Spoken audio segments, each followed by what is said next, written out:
I've been telling you guys for years, this dump of a league is allergic to profit. I've been telling you guys for years, the WNBA operates as a charity, not a business. You see, when you operate as a charity, your mentality is completely different. Charities are concerned about feelings. Charities are focused on emotion. Charities prioritize things like friendship, unity, caring, kindness. Let's make an acronym based on the first letter of those words and put it on a t-shirt. And then we'll give the t-shirt away for free.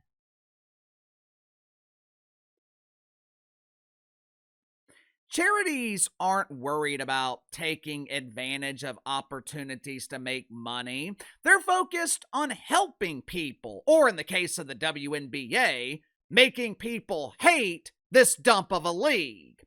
In business, it is extremely rare for you to be lucky enough to stumble upon a once-in-a-generation opportunity to elevate your company.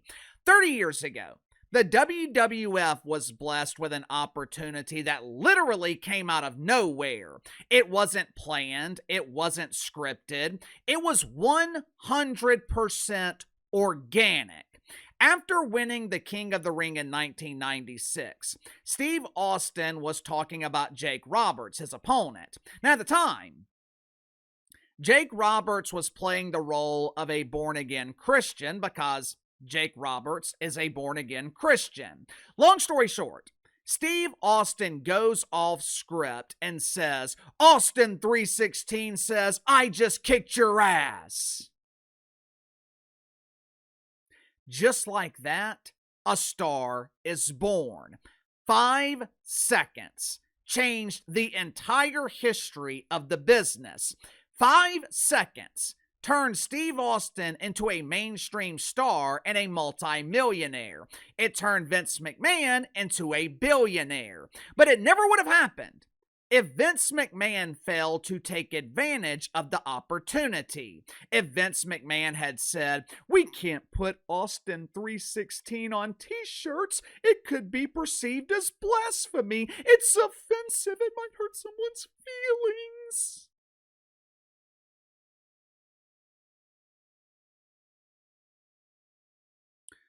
Unfortunately, that is exactly what the WNBA is doing with Sophie Cunningham. At this point, I'm sure you guys have seen the Sophie finger point. Last month, in a game against, I believe it was the Phoenix Masculines, Sophie Cunningham simply pointed her finger at some unknown WNBA player. It was an organic moment. It was a moment that could not be scripted. It was a moment that felt real in a league of make-believe. The image of Sophie Cunningham pointing her finger instantly went viral on social media. This was a golden opportunity for the WNBA to take an organic moment and monetize it. This was a golden opportunity to take financial advantage of one of your only star players. But once again, the WNBA takes the golden goose and turns it into the bronzed turd. Headline at Front Office Sports: Why WNBA won't monetize viral Sophie Cunningham incident.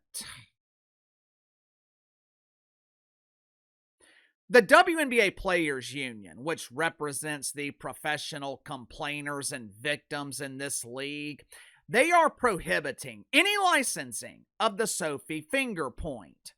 Why? This was derogatory. This was just wrong. We can't in good conscience monetize something that happened during an ugly confrontation between two of our elite athletes. We refuse to monetize hate. There's no place for hate. There's no place for hate.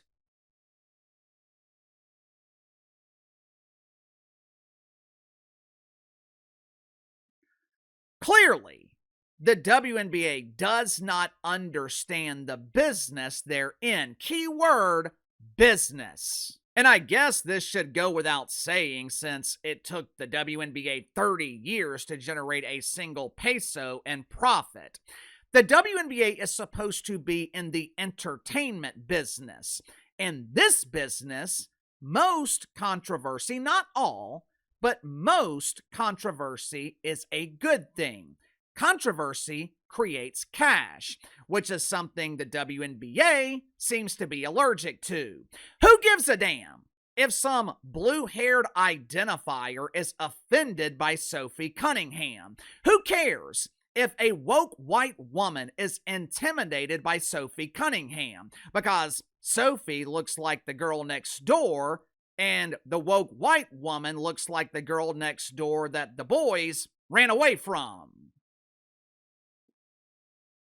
Now, Sophie Cunningham is allowed to monetize her moment, her creation, which is good.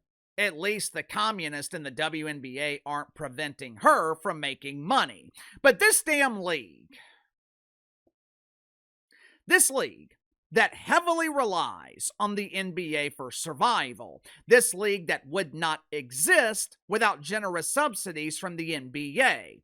You literally have the opportunity to make millions of dollars. And what does the WNBA do with this potential cash cow? The same thing they did with Caitlin Clark. They butcher the cow. Sound off in the comments below. I'll see you guys later on the main channel.